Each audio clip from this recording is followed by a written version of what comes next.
Very wise man I know when I used to have lunches with some businessmen periodically. Different men would come and join our lunch, and they would have different and varying positions, sometimes very forceful opinions, sometimes very arrogant positions, sometimes very questioning positions.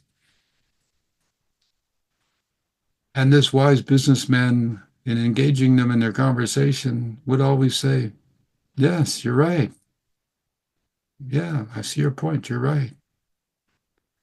So after several encounters with, yes, you're right, being a young man, I put it to him. I said, how is it we see these people coming and I know they're talking about is nonsense. They have steam pipes going in the oil sands and they're going to suck out the oil with steam. I know that's nonsense. Might have a point, I don't know. And all the other people that have all these plans about magnets and batteries and different things. I said, you always say they're right. And he looked at me very wisely and he said, yes, because in their mind, they're right. Who am I to convince them otherwise?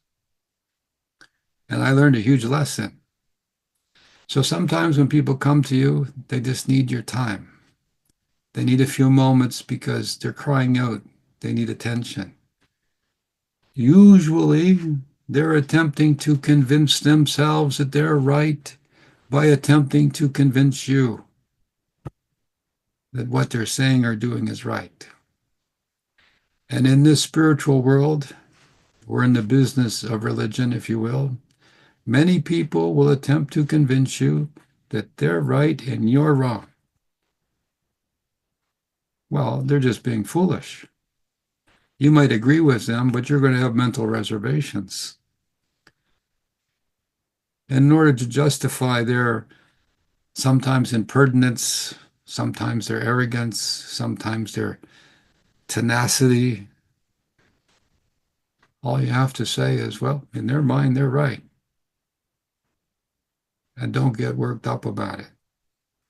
I know when the people come knocking to my door and they know that I might believe in the soul's experiences previously, they sometimes try to convince me.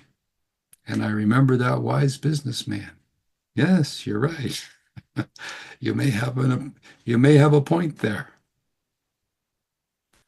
And one of the last occasions that happened to me, I'm reminiscing a little bit here. One lady, about 40 years old, was so intense. She wanted to convince me. And she said, I believe the devil's responsible for all the bad things in the world. What do you believe?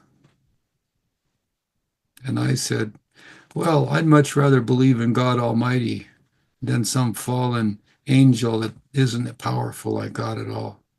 And with that, her jaw dropped and she walked away with her friends. She said, oh, can I bring the minister back? We can have a talk with you.